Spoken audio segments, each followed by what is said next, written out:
कि आनंद मोहन को मतलब राजपूत लोग ऐसा हीरो बनाएंगे, लगेगा कि महाराणा प्रताप के बाद यही पैदा हुए हैं और रीतलाल यादव को तुरंत क्रिमिनल बोलने लगेंगे। तो बिहार में तो ये फैक्टर है ही कि यदि कोई पिछड़ी जाति का रहे तो तुरंत उसको गुंडा मवाली कह दो, और कोई अगड़ी जाति का हो तो उसको रॉबिन हुड बना दो, हीरो बना दो। नंद सिंह, सूरजभान सिंह, आनंद मोहन जैसे लोग बाहुबली बन जाते हैं और रीतलाल यादव अपराधी बन जाते हैं। कौन तय कर रहा है ये पैमाना? कौन बना के रखा है?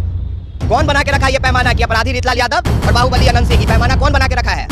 अपराधी और बाहुबली का मात्र फर्क इतना है, ये आधार इसी पे है कि आपकी जाति कौन सी है। देखिए, जब से रीतलाल यादव को गिरफ्तार किया गया है तब से लेकर के इनके नाम के आगे और नाम के पीछे आपराधिक लिखा जा रहा है, फिर बोला जा रहा है, और इस चीज़ को लेकर के काफ़ी लोगों में नाराज़गी देखने के लिए मिल रहा है। उन लोगों का कहना है कि जैसे ही आनंद मोहन या फिर अनंत सिंह का नाम लिया जाता है और वो लोग भी इसी तरह का काम करते हैं या फिर इस तरह के काम में शामिल रहते हैं, तब उनको बाहुबली नाम के आगे या फिर नाम के पीछे बाहुबली कहा जाता है, फिर बोला जाता है। लेकिन जैसे ही रीतलाल यादव हो गए या फिर अशोक महतो हो गए, इस तरह के लोग या फिर मतलब कह सकते हैं कि पिछड़ा या फिर दलित समाज से आने वाले लोग इस तरह के कर्म में शामिल होते हैं, इस तरह के मतलब कि आपराधिक क्षेत्र में आते हैं, तो इनके नाम के आगे या फिर पीछे अपराधी जुट जाता है। जो कि इसका पैरामीटर कौन सेट कर रहा है, इस तरह का कौन मतलब ये कह रहा है कि किसको अपराधी बोलना है, किसको बाहुबली बोलना है।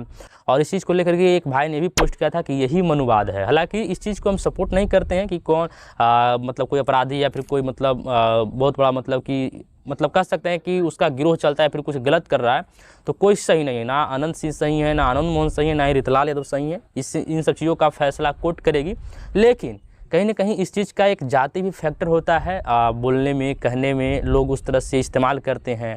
कुछ लोग को बाहुबली और कुछ लोग को अपराधी किस आधार पे कहा जा रहा है, इस चीज़ के लेकर के काफ़ी लोगों में नाराज़गी है। एक अमिताभ दास करके हैं, कोई पूर्व IPS हैं, उनका भी इस पे बयान आया है।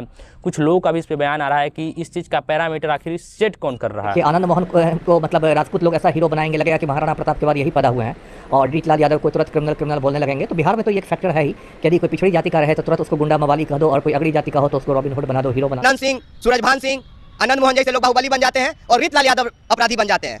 कौन तय कर रहा है ये पैमाना? कौन बना के रखा है? माननीय मुख्यमंत्री नीतीश कुमार के पुत्र निशांत कुमार जब भी मीडिया के सामने आते हैं तो मीडिया वालों में ये उत्सुकता रहती है कि कुछ इनसे कुछ खास सवाल किया जाए। और इसी चीज़ को लेकर के एक बार फिर से मीडिया वालों ने उनसे कुछ सवाल किया है। उनका सवाल ये था कि तेजस्वी यादव जब भी आपके बारे में बोलते हैं तो बढ़िया बोलते हैं और कहते हैं कि निशांत कुमार को भी राजनीति में आना चाहिए। इस पर निशांत कुमार का जवाब ये आता है कि ठीक है, वो मेरे छोटे भाई हैं, बढ़िया है, मेरे बारे में सोचते हैं, बढ़िया बोलते हैं, तो ठीक चीज़ है।